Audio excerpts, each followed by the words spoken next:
Hello friends, welcome back to my channel. तो question number 268 देखते हैं। ऑलमोस्ट ये टॉपिक अब जल्दी कंप्लीट होने वाला है, ठीक है। तो इसमें कहा है कि f जो है रियल वैल्यू फंक्शन है, f2 की वैल्यू दी है, f'2 की वैल्यू दी है और limit x tends to 2 to fx इसकी वैल्यू पूछ रखी है हमसे, ठीक है। तो क्या करना है, इसकी वैल्यू बतानी है, 6 है, 12 है, 32 है, नन ऑफ दीज इसका आंसर होगा। तो क्वेश्चन देखते हैं 268।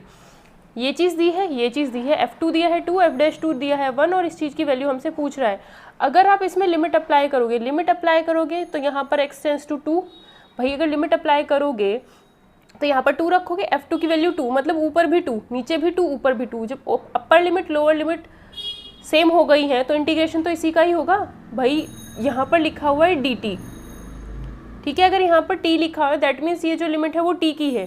अगर लिमिट t की है तो सिर्फ इसी का तो इंटीग्रेशन करोगे, इसका थोड़ी ना करोगे। तो यानी ये जो इंटीग्रेशन है ना, ये वाला पार्ट ये एक है, ये ऊपर वाला एक है, ठीक है। तो अगर यहाँ पर हम डायरेक्ट 2 अप्लाई करें तो ये अपर जो पार्ट है वो तो 2 से 2 ही जा रहा है। जब सेम लिमिट होती है नीचे वाली और ऊपर वाली तो वो ज़ीरो, मतलब फिर ये चीज़ जो हो जाती है ना, इसका इंटीग्रेशन करने पर 0 ही मिलता है।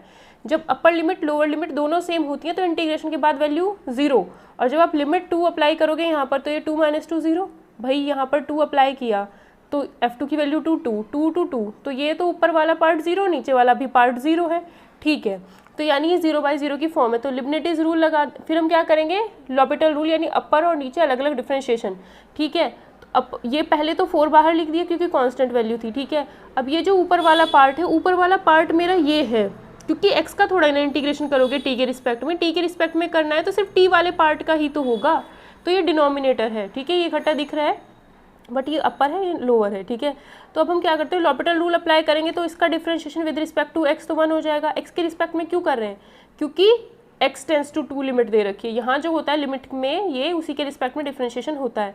तो नीचे वाले का तो डिफरेंशिएशन आ गया 1 - 0, अब ये ऊपर वाला बचा। अब जब ऐसे इंटीग्रेशन में लोअर लिमिट अपर लिमिट और फिर यहाँ पर कुछ फंक्शन होता था तो इसका डिफरेंशिएशन हम लिबनिटीज रूल से करते हैं। उसमें क्या करते थे, पहले तो इसमें t की जगह, t के रिस्पेक्ट में है तो t की जगह, मतलब ये dt है ना यहाँ पर, तो हम क्या करेंगे d/dx, यानी इस चीज़ का d/dx, इस चीज़ का d/dx तो हो गया इतना, इस चीज़ का d/dx करोगे तो अपर लिमिट इसमें रख दिया f(x) का होल क्यूब, ठीक है। फिर अपर लिमिट का डिफरेंशिएशन माइनस लोअर लिमिट यहाँ रखेंगे और फिर लोअर लिमिट का डिफरेंशिएशन 0, तो ये तो पोर्शन 0, ठीक। तो ये आया f इतना, और लिमिट x टेंस टू 2 साथ में चल रहा है, नहीं लिखा हुआ मैंने, ठीक है। लिमिट x टेंस टू 2 इसमें अप्लाई कर दें। अब तो नीचे, अब तो 0/0 नहीं बन रहा ना, तो डायरेक्ट इसमें अप्लाई कर दो। तो x की जगह पर 2 रख दिया मैंने। तो जैसे ही मैंने x की जगह पर 2 रखा तो ये वैल्यू मेरे पास आ गई। f2 की वैल्यू 2 दे रखी है तो 2 का क्यूब, f'2 की वैल्यू 1 दे रखी है तो कितना हो गया 32, तो आंसर इसका हो जाएगा 32। तो इसका आंसर हो जाएगा मेरा सी ऑप्शन, यानी 32। सॉल्यूशंस पसंद आए तो प्लीज़ लाइक शेयर सब्सक्राइब ज़रूर कर देना। नेक्स्ट क्वेश्चन देखते हैं। 269 क्वेश्चन में हमें कहा है √x² - 1/2x - 1, ठीक है। तो x टेंस टू इन्फिनिटी होता था तो मैंने बताया था कि न्यूमरेटर और डिनोमिनेटर की डिग्री अगर सेम हो जाए, ऊपर और नीचे, देखो इसकी जो पावर है, अगर आप इस x² को बाहर लेके आओगे तो ये पावर 1 ही तो लेकर के बाहर आएगा। तो यानी x की पावर क्या है, ऊपर 1 ही है, और x की पावर 1 का कोफिशिएंट 1 ही है, और नीचे x का कोफिशिएंट कौन है, 2। तो यानी क्या आ रहा है, जब ऊपर नीचे डिग्री सेम होती है तो बस जो हाईएस्ट वाला है, हाईएस्ट पावर इसमें x की 1 ही है, तो बस उसका ऊपर नीचे कोफिशिएंट देख लेते हैं, वही आंसर 1/2। अदरवाइज ऊपर नीचे अलग अलग लॉपिटल रूल अप्लाई करो, क्योंकि x टेंस टू इन्फिनिटी पर ये भी इन्फिनिटी है, ये भी इन्फिनिटी है, ठीक है। अदरवाइज मैंने आपको इसका बता दिया, शॉर्टकट जो है 1/2 आएगा इसका आंसर, यानी इसका आंसर हो जाएगा डी ऑप्शन।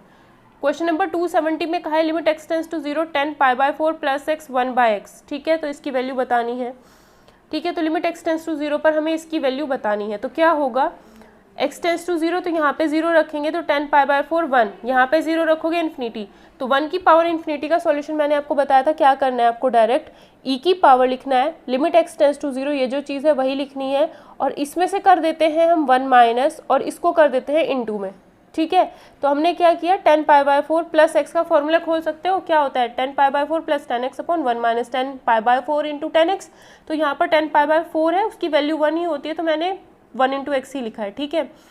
तो फिर उसके बाद क्या होगा, ये -1 है, 10π/4 को क्या लिख सकते हो, 1 लिख सकते हो, तो इसको आप लिखोगे 1 + 10x/1 - 10x × 1, सॉरी -1।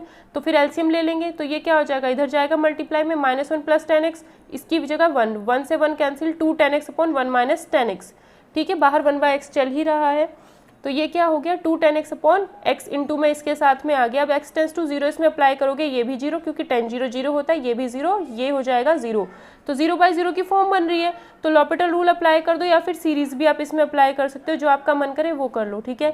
10x का डिफ्रेंशिएशन होता है sec स्क्वायर x, x का differentiation x as it is 1 का 0, 10x का हो गया sec स्क्वायर x माइनस की वजह से माइनस x प्लस x का 1, ये एज इट इज हो गया, ठीक है।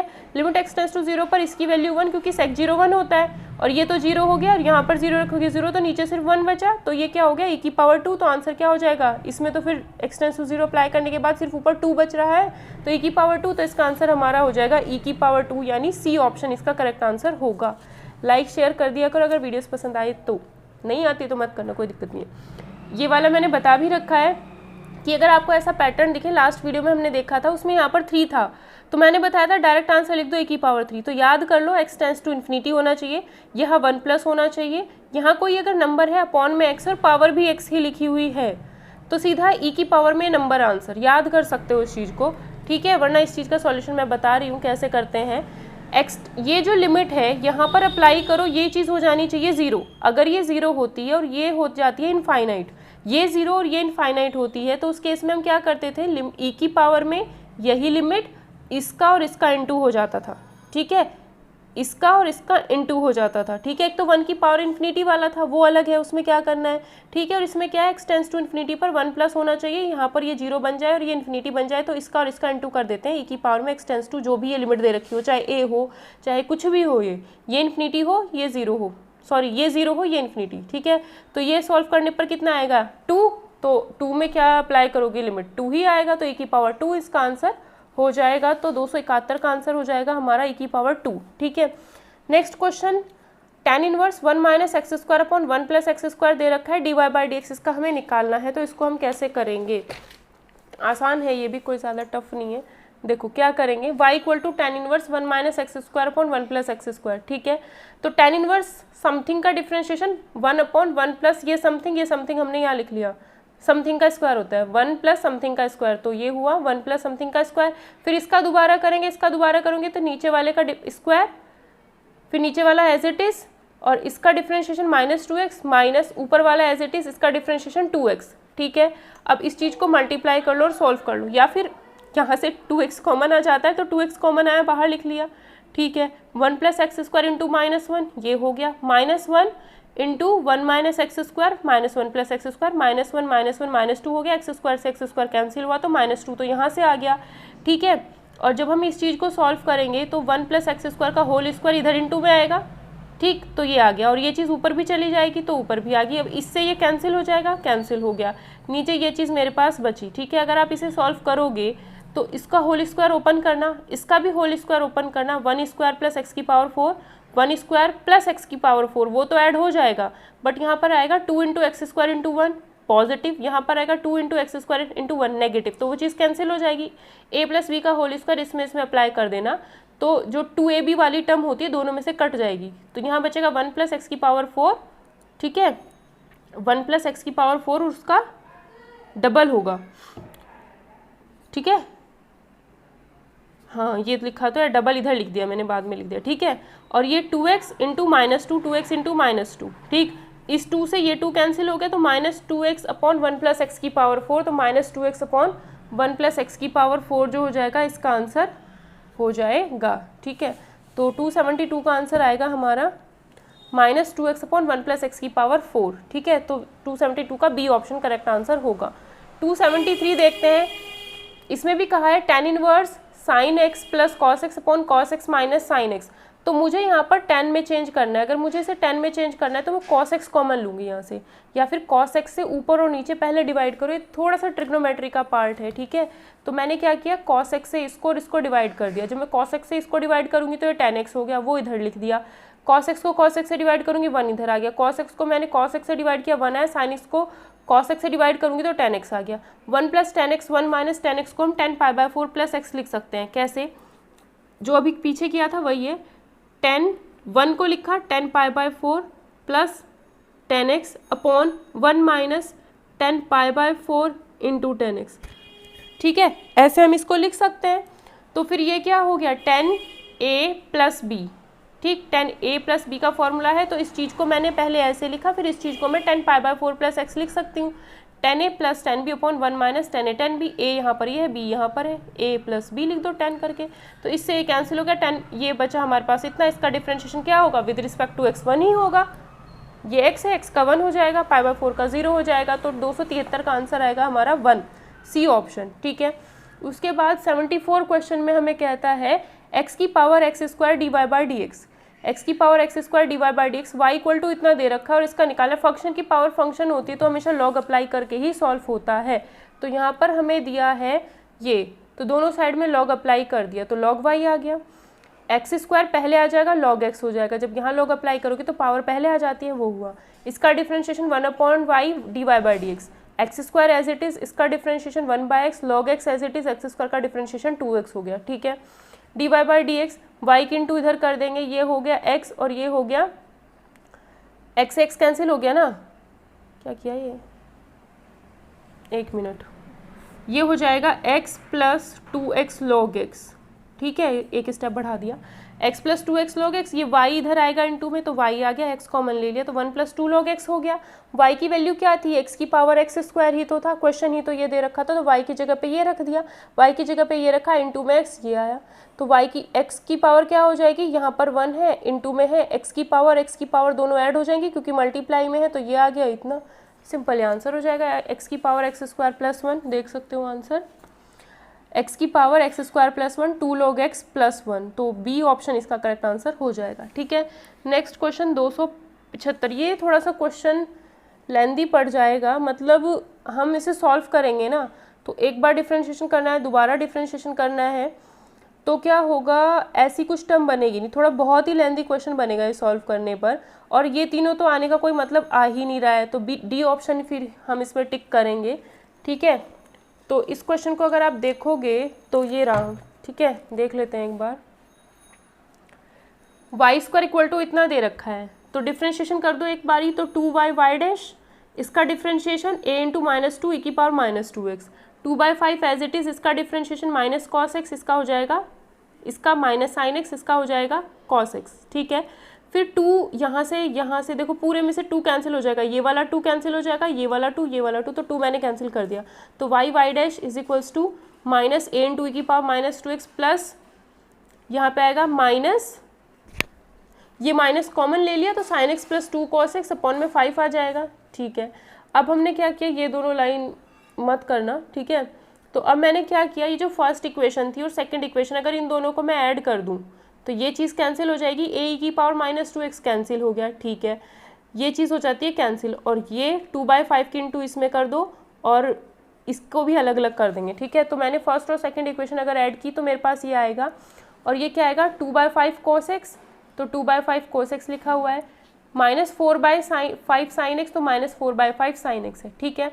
और फिर इसकी इंटू भी किया ना, तो ये कितना आएगा minus 1/5 sin x minus 2/5 cos x, तो cos x वाला पार्ट तो कैंसिल हो गया, ये और ये तो कैंसिल हो गया, ये बचा सिर्फ, ये कितना हो जाएगा माइनस 5/5 sin x, या फिर माइनस साइन एक्स इसको हम लिख सकते हैं, तो ये आया मेरे पास। ठीक है। तो वो पूछ रहा है मेरे से d2y/dx² इंटू साइन एक्स की वैल्यू, ये पूछी जा रही है हमसे। ठीक है। तो मैंने क्या किया, यहीं पर इसका डिफ्रेंशिएशन कर देते हैं, ये थोड़ा सा आगे टिपिकल हो जाता है, -1 जो इसमें ऑप्शंस में आंसर दे रखे वो आने का तो मतलब होता ही नहीं है फिर। ठीक है। तो हम क्या करेंगे, इसका दोबारा डिफ्रेंशिएशन अगर हम करें तो इसका हो जाएगा 2y वाई डैश, y का differentiation y dash as it is, और फिर y as it is, dy/dx को y डैश बोल सकते हैं, तो उसका डबल डैश हो जाएगा इक्वल टू cos x, इसका डिफ्रेंशिएशन। ठीक है। तो यहाँ से मैंने क्या किया, y कॉमन लिया, इसके डिनोमिनेटर में ले जा सकते हैं, या फिर मुझे यहाँ से किसी तरीके से ये वाला टर्म बनाना है। ठीक है। अब ये वाला टर्म तो ये रहा, y dash y double dash तो मुझे इसमें मिल गया, अगर मैं यहाँ से y हटाऊँ तो मैंने पूरे में से y हटाया, minus cos x upon y चला गया, इसके साथ मुझे क्या चाहिए, साइन एक्स चाहिए, d2y/dx² ही तो, इसके साथ मुझे साइन एक्स रखना है, फिर वैल्यू बतानी है। तो मैं यहाँ से देख सकती हूँ क्या कि यहाँ से y double dash is equals to हो जाएगा minus cos x upon y plus minus y dash का स्क्वायर माइनस 2y डैश, ये आ जाएगा। ठीक है, ये आ जाता है हमारे पास, तो minus cos x upon y, अब y की वैल्यू तो है नहीं, वाई स्क्वायर की वैल्यू है हमारे पास। अगर हम ये y की वैल्यू यहाँ, ये वाई स्क्वायर की वैल्यू अंडर रूट में आएगा पूरा का पूरा, अगर हम ये यहाँ पे रखेंगे तो बहुत लेंदी होगा, ठीक है। वाई डैश निकाल के अगर उसका स्क्वायर करते हैं तो वो भी बहुत लेंदी होना, वाई डैश करेंगे तो बहुत लेंदी हो जाएगा क्वेश्चन, ठीक है। या तो इसमें कुछ और पैटर्न करके होगा, ठीक है। तो अगर हम इसकी वैल्यू निकालेंगे तो काफ़ी लेंदी बचेगी। वाई डैश की वैल्यू इतनी आ रही है, अगर आप इसे साइन से मल्टीप्लाई करते तो यहाँ भी साइन आएगा, यहाँ भी साइन आएगा, यहाँ भी साइन आएगा, तो क्वेश्चन हो जाता थोड़ा सा लेंदी, क्योंकि ये y है फिर अंडर रूट में जाएंगी सारी चीज़ें, है ना। तो इसका आंसर जो है आपको यहाँ पर -1, 0 और 1 आने के चांसेस बनते ही नहीं है, तब तो इनमें से कोई नहीं ही लिखा जाएगा, क्योंकि -1, 0 और 1 आने के चांसेस बन ही नहीं रहे हैं कुछ भी, ठीक है। तो यहाँ से कह सकते हो कि भाई d2y/dx² की वैल्यू ये आ गई, साइन से इंटू कर दो पूरे को, तो वैल्यू कुछ इसमें साइन से इंटू कर दो बस, तो ऐसी वैल्यू आएगी इसमें, मतलब साइन से इंटू हो रखी है। तो ये वैल्यू का -1, 1 और 0 आने का मतलब है ही नहीं, क्योंकि y और y डैश ये थोड़ा सा लेंदी हो जाएगा। अगर आप चाहो तो इसे खुद करके देख लेना, मन हो तो y की वैल्यू क्या रखोगे अंडर रूट में, ये मन किसी का करे। y डैश की वैल्यू क्या रखोगे, यहाँ से ये y डैश की वैल्यू आएगी, ये 2y इसके नीचे रखना है, ठीक है। और फिर y डैश की वैल्यू वो भी यहीं से रखी जाएगी, तो फिर बहुत लेंदी हो जाएगा सॉल्व करने में, ठीक है। तो इसका आंसर -1, 0 और 1 आने के कोई चांसेस बनते ही नहीं हैं, ठीक। तो फिर हम इनमें से कोई नहीं ही चूज़ करेंगे इसका आंसर, क्योंकि ये आएगा ही नहीं, -1, 0, 1 आने के चांसेस कुछ है ही नहीं, क्योंकि वैल्यू आप खुद देख सकते हो कहाँ इतनी बड़ी। अगर आप यहाँ पे रूट में वैल्यूज़ रखोगे, वाई डैश की वैल्यू रखोगे, वाई डैश की यहाँ रखोगे, तो 1, 0, -1 आने का कोई मतलब है ही नहीं किसी भी तरीके से। अगर हम सॉल्व करें तो फिर हम डी ही ऑप्शन इसका टिक करेंगे, ठीक है। आई थिंक ये क्वेश्चन गलत है, क्योंकि इसमें सेकंड डेरिवेटिव और साइन एक्स अगर ये चीज़ पूछोगे तो हम बता ही नहीं पाएंगे, क्योंकि क्वेश्चन इतना लेंदी हो जाएगा सॉल्व करने में, हम नहीं निकाल पाएंगे इसका आंसर, ठीक है। तो फिर तो अगर इस तरीके से दे रखा तो डी ही टिक करेंगे, क्योंकि इन तीनों में से तो कुछ आने वाला है नहीं। अदरवाइज इसका फर्स्ट डेरिवेटिव ही हमसे पूछेगा। अदरवाइज ऐसा होता कि इस क्वेश्चन में, मतलब जो क्वेश्चन है शायद गलत क्वेश्चन है, ठीक है, इसमें जो चीज़ पूछी है वो गलत है। इस क्वेश्चन में हमसे ये पूछा जाता, आई थिंक जो दूसरी बुक में पेपर दे रखा है सही से, उसमें ये लिखा हुआ है, उसमें हमसे इस चीज़ की वैल्यू पूछी जा रही है, इस चीज़ की वैल्यू हमसे क्वेश्चन में पूछी जा रही है। जो सही क्वेश्चन है उसमें ये दे करके और आंसर पूछा जा रहा है इसका। तो ये तो फर्स्ट डेरिवेटिव से ही, जैसे ही हम सॉल्व कर रहे हैं फर्स्ट डेरिवेटिव निकाल रहे हैं, तो ये आ रहा है बस साइन एक्स को इधर लेके चले जाओ, तो उसी चीज़ की वैल्यू हमसे पूछा था तो 0 आएगा। अगर ये चीज़ पूछ रहा है तो इसकी वैल्यू तो 0 आ रही है, लेकिन अगर ये लिखा हुआ है तो क्वेश्चन गलत ही है, क्योंकि ये चीज़ का हम सॉल्व कर ही नहीं पाएंगे, ठीक है। तो फिर आंसर 0 हो जाएगा अगर हमसे ये चीज़ पूछी जा रही होगी तो, ठीक है, फिर आंसर हमारा 0 हो जाएगा। नेक्स्ट क्वेश्चन देखते हैं 276 में y इक्वल टू दिया है, x इक्वल्स टू दिया है, d2y/dx² पूछा है, थीटा इक्वल टू π/2 पर। तो इस क्वेश्चन को हम कैसे करेंगे, इस क्वेश्चन को देखो हम कैसे करेंगे। जब हमसे कहते हैं कि dy/dx निकालो और y और x दोनों x की थीटा की टर्म्स में दे रखे हैं, तब हम क्या करेंगे, dy/dx को लिख सकते हैं dy/dθ अपॉन dx/dθ। y को थीटा के रिस्पेक्ट में डिफ्रेंशिएशन करोगे तो क्या मिलेगा, a into minus sine theta लिख दिया। x को थीटा के रिस्पेक्ट में डिफ्रेंशिएशन करोगे तो क्या मिलेगा, 1 प्लस कॉस थीटा इंटू ए, तो ये लिखा, a से a कैंसिल हो गया, ठीक है। अब मुझे क्या करना है, dy/dx तो मैंने निकाल लिया, मुझे d2y/dx² निकालना है, तो इसी चीज़ का दोबारा से डिफ्रेंशिएशन करेंगे। तो अगर हम इसी चीज़ का दोबारा से डिफ्रेंशिएशन करते हैं तो क्या आएगा, y डबल डैश आ जाएगा, a से कैंसिल, डिनोमिनेटर का square, denominator minus sine theta का डिफ्रेंशिएशन हो जाएगा, minus cos theta minus sine theta as it is, फिर माइनस साइन, फिर इसका डिफ्रेंशिएशन करेंगे तो माइनस साइन थीटा, और फिर थीटा का dθ/dx, क्योंकि हम x के रिस्पेक्ट में कर रहे हैं तो dθ/dx आएगा, ठीक है। अब क्या होगा भाई, इस चीज़ को सॉल्व कर लेते हैं। तो ये आएगा minus cos theta minus cos square theta minus sine square theta plus minus sine square theta, ठीक है। तो यहाँ से माइनस कॉमन ले लेते हैं, तो cos square plus sine square 1 हो गया, तो -1 आ गया, minus cos theta -1/1 plus cos theta का होल स्क्वायर। एक चीज़ हमें यहाँ से पता है, dθ/dx की वैल्यू क्या है, dx अपॉन dθ की वैल्यू ये है, तो इसे उल्टा करोगे तो ये भी तो उल्टा हो जाएगा, 1/a 1 प्लस कॉस थीटा, तो 1/a 1 प्लस कॉस थीटा आएगा, ठीक है। तो हमने dθ/dx की वैल्यू ये रख दी। अब क्या हुआ, इसमें से माइनस कॉमन ले लोगे तो ये 1 plus cos theta, 1 plus cos theta से 1 प्लस कॉस थीटा कैंसिल, क्या हो जाता है, -1 अपॉन दिस, ये आ जाता है। अब थीटा की वैल्यू π/2 2 पुट कर दो, तो जैसे ही थीटा की वैल्यू 90 पुट करोगे कॉस थीटा की वैल्यू 0 होती है, तो -1/a आंसर आ जाएगा। चाहे तो आप यहाँ पर भी थीटा की वैल्यू, यहाँ पर भी आप थीटा की वैल्यू 90 डायरेक्ट पुट करके भी आंसर निकाल सकते थे, उसमें कोई दिक्कत है नहीं। ठीक है, तो आंसर हमारा क्या आ रहा है, y डबल डैश आ रहा है हमारा इसका आंसर। तो यहाँ पर हमारा आंसर इसका क्या आ जाएगा, y डबल डैश -1/a, तो ए ऑप्शन इसका करेक्ट आंसर हो जाएगा। 277 देखते हैं, इसमें क्या है y इक्वल टू इतना दे रखा है। ठीक है, तो आसान सा क्वेश्चन है कि यहाँ पर हमें e की पावर लॉग, इसे देख लो ऐसे ही, जब हमें पता होता है क्या कि भाई e की पावर में log लिखा हुआ है, डायरेक्ट log से पहले कुछ नहीं होना चाहिए, e की पावर में अगर log लिखा हुआ है उसके बाद जो ये वैल्यू होती है वही होता है आंसर। तो e की power log sine inverse x की वैल्यू क्या होगी, साइन इनवर्स x, e की power log cos inverse x की वैल्यू क्या होगी, कॉस इनवर्स x ही होगी। ये प्रॉपर्टी है, e की पावर log लगा करके a लिखा है तो a ही होगा उसका आंसर। तो ये आ जाएगा sine inverse x plus cos inverse x, है ना, ये आएगा sine inverse x plus cos inverse x, इसकी वैल्यू 90 होती है। अब डिफरेंशिएशन क्या आएगा, 0। तो y1 का मतलब क्या है, y1 क्या है, फर्स्ट डिफरेंशिएशन, तो फर्स्ट डिफरेंशिएशन इसका क्या आ जा रहा है, 0 आ जा रहा है, तो ए ही ऑप्शन इसका करेक्ट हो जाएगा। क्वेश्चन नंबर 278 देखते हैं।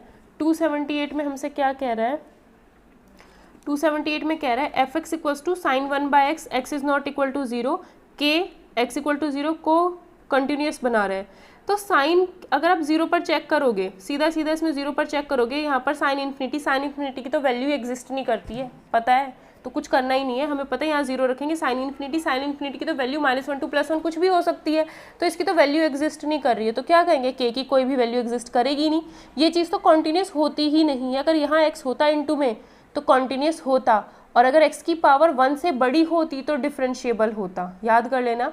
ठीक है, अगर x है तो कॉन्टिन्यूस है, अगर x की पावर 1 से बड़ी रखोगे 2, 3, 4 तब डिफरेंशिएबल होगा। ठीक है, तो याद रखना इस चीज़ को, तो ये तो कॉन्टिन्यूस ही नहीं है, इसने झूठ बोला हमसे कि कॉन्टिन्यूस है, तो इसका आंसर क्या हो जाएगा, डी ऑप्शन हम इसका आंसर लगाएंगे। ठीक है, तो बेवकूफ़ बनाता है कभी कभी ऐसे दे करके। अब इस क्वेश्चन में क्या कह रहा है कि फंक्शन दिस कॉन्टिन्यूस है इन पर, तो यहाँ पर जो वैल्यूज़ दे रखी होती है इन पर ही हम चेक करते हैं। अगर x की वैल्यू लेस देन -1 है तो लेफ्ट हैंड लिमिट -1 पे चेक करेंगे, -1। x की वैल्यू ग्रेटर देन -1 है तो x की वैल्यू -1 से बड़ी है, हम किस पे चेक करें, -1 पे, तो डायरेक्ट यहाँ पर -1 रख दो तो ये +1 हो जाएगा। Left hand limit -1, right hand limit +1, तो कॉन्टिन्यूस तो होगा ही नहीं। ठीक है, तो क्या है, -1 पर कॉन्टिन्यूस नहीं है। फिर कह रहा है कि 1 पर भी देखो, जो पॉइंट यहाँ लिखे होते हैं उन सब पे चेक करना है। -1 पर तो कॉन्टिन्यूस है नहीं, 1 पर देख लेते हैं। 1 पर देखेंगे तो x लेस देन 1 है, x लेस देन 1 मतलब लेफ्ट हैंड लिमिट यहाँ से आएगी, और जब यहाँ पर आप x की जगह 1 रखोगे, क्योंकि 1 पे ही चेक कर रहे हैं, तो 1 रखोगे तो ये कितना आएगा, -1। ठीक है, left hand limit -1, x greater then 1 पर राइट हैंड लिमिट 1, तो यहाँ पर 1 पर अगर हम लिमिट देखें, लेफ्ट हैंड -1 आ रही है, राइट हैंड +1 आ रही है, तो कॉन्टिन्यूस नहीं है। मतलब 1 और -1 दोनों पर ही इसने कहा सतत होगा, कॉन्टिन्यूस होगा, दोनों पर नहीं, दोनों पर नहीं होगा कॉन्टिन्यूस, तो डी ऑप्शन टिक करेंगे। ठीक है, दोनों पर ही कॉन्टिन्यूस नहीं है। नेक्स्ट क्वेश्चन देखते हैं, tan स्क्वायर x का ग्रेटेस्ट इंटीजर हमें पता करना है। तो कहा है tan स्क्वायर x का ग्रेटेस्ट इंटीजर, तो एक बात ध्यान रखना, ग्राफ थोड़ा सा दिमाग में होगा तो एकदम से क्वेश्चन हो जाएगा। क्या होता है, जो tan x का ग्राफ होता है वो कुछ ऐसा जाता है, 90 पर इन्फिनिटी वैल्यू, 90 पर तो डिफाइन ही नहीं होता, 90 पर ही अगर मैं यहाँ पर 90 ऐसे लाइन बना दूँ तो ये ऐसे जाता रहेगा, बट ये दोनों लाइन आपस में कभी टच नहीं करेगी, ये ग्राफ और ये लाइन टच नहीं करेगा।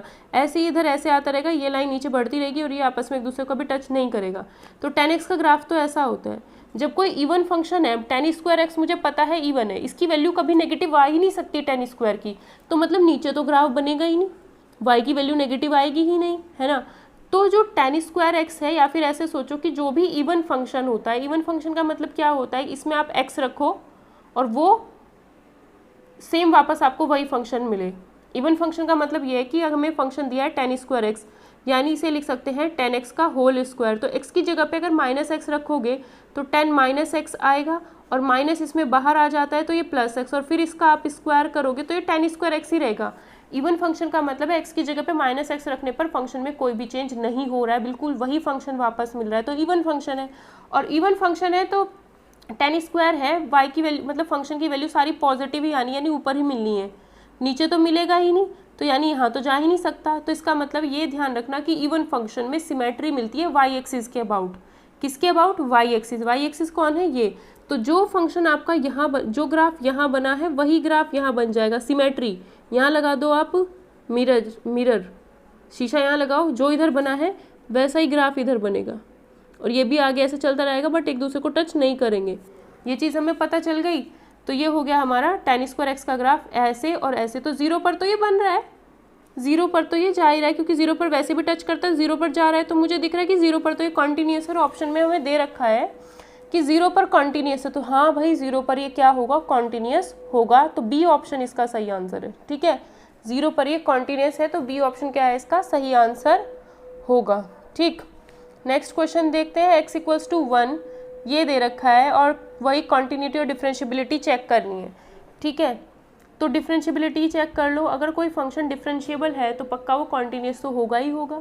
तो जो हमें फंक्शन दे रखा है ये देखो, x लेस देन 1, यानी 1 पॉइंट तो यहाँ पर 1 ही दे रखा है ना, तो x less then 1, x less then 1 पर हम लेफ्ट हैंड लिमिट अगर निकालेंगे तो कितनी हो जाएगी, लेफ्ट हैंड लिमिट, यानी यहाँ पर 1 रख दो तो लेफ्ट हैंड लिमिट आ रही है 0, और x इक्वल टू 1 रखोगे तो वो भी 0, मतलब फंक्शन की वैल्यू भी 0 है, लेफ्ट हैंड लिमिट भी 0 है। यहाँ पर x लेस देन 1 है ना, सॉरी ये उल्टा हो गया, 1 लेस देन x है यहाँ पर, 1 x इज ग्रेटर देन 1 है, मतलब राइट हैंड लिमिट हम चेक कर रहे हैं। अगर हम राइट हैंड लिमिट चेक कर रहे हैं तो इस फंक्शन को यूज़ करेंगे, 1 रखोगे 0 मिला।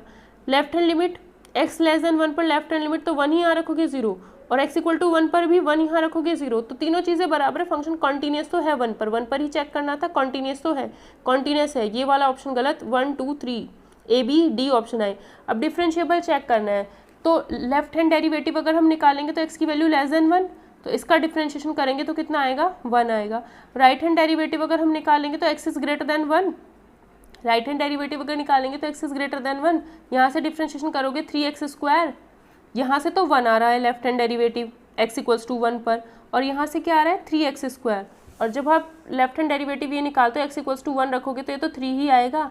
दोनों क्या आ रहे हैं, अलग अलग, left hand derivative right hand derivative अलग अलग आ रहे हैं, इसका मतलब फंक्शन डिफरेंशिएबल नहीं है, कॉन्टीन्यूस है बट डिफरेंशिएबल नहीं है, तो बी ऑप्शन इसका आंसर हो जाएगा। नेक्स्ट क्वेश्चन देखते हैं, y equal to log mod x dy/dx इसका निकालना है।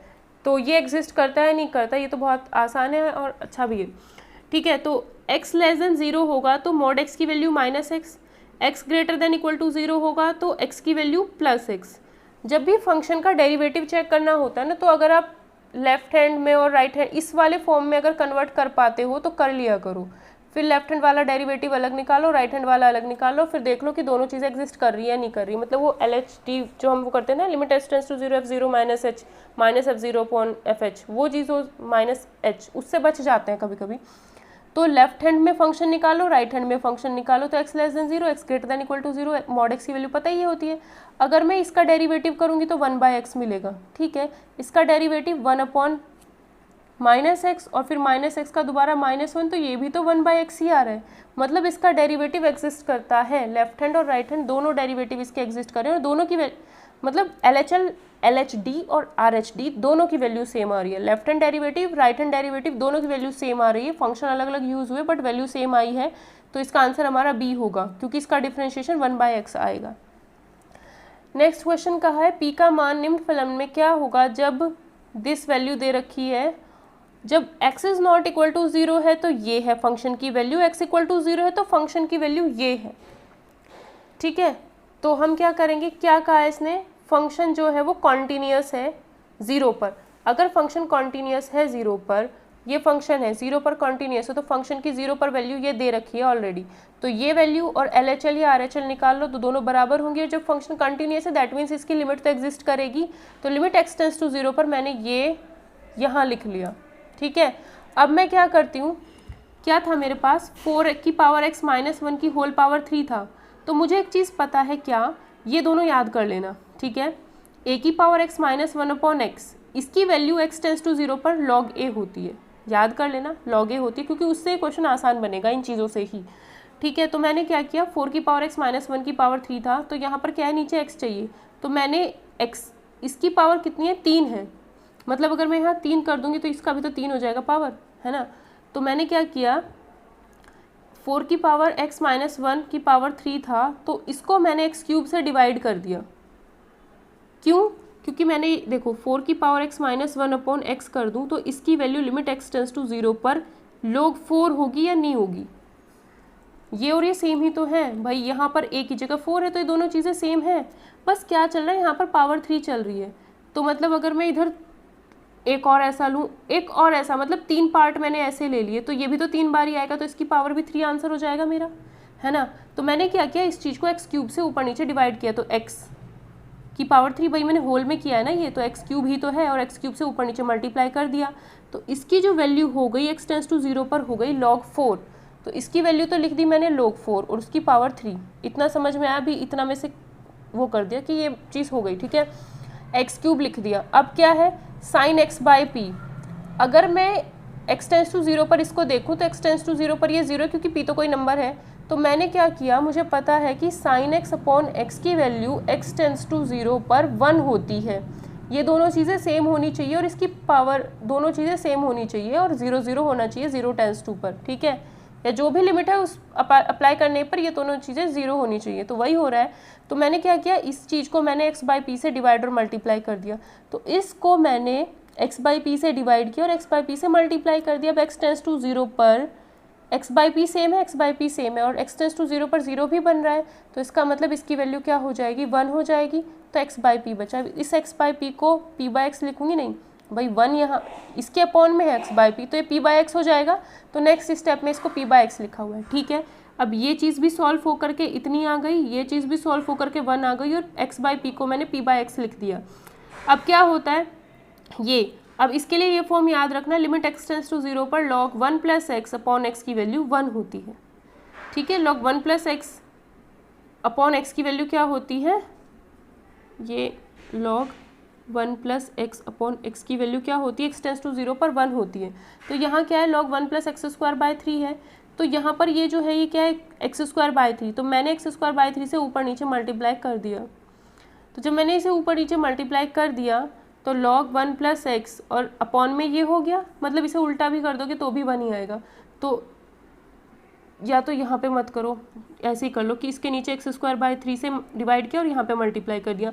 तो इस वाले पोर्शन की वैल्यू क्या हो गई, 1 एक्स टेंस टू 0 पर, ये दोनों चीज़ें सेम होनी चाहिए, एक्स टेंस टू 0 पर 0 भी होना चाहिए। तो इसकी वैल्यू 1 हो गई, एक्स स्क्वायर बाय 3, ऊपर एक्स क्यूब बचा, नीचे एक्स स्क्वायर बाय 3 बचा, ठीक है। और ये x by P by x हो गया था। तो यही चीज़ें मैंने अब आगे लिख दी। इसका तो आया आंसर log 4 की power whole 3 p by x, ये x बाई पी को p बाई एक्स लिखा, नीचे एक्स स्क्वायर बाय 3 था, एक्स स्क्वायर 3 ऊपर चला गया, एक्स क्यूब यहाँ बचा, एक्स क्यूब से ये कैंसिल हो गया तो p इंटू दिस इंटू 3 बचा। तो ये आया मेरे पास। और f0 की वैल्यू, ये तो लिमिट लगाने के बाद जो वैल्यू आई है, ये जो लिमिट आई है वो f0 की वैल्यू के बराबर है, जो कि ये दे रखी। इन दोनों का कंपेयर करोगे तो ये कैंसिल हो गया, 3 से 4 बारी चला गया, p की वैल्यू 4 आ गई। तो आंसर हमारा क्या हो जाएगा, p की वैल्यू 4। तो अगर ये चीज़ें याद होंगी तो क्वेश्चन को आसानी से कर पाओगे, ठीक है। तो p की वैल्यू क्या हो जाएगी यहाँ पर 4। तो 4 तो इसमें है ही नहीं, तो डी ऑप्शन इसका करेक्ट आंसर हो जाएगा।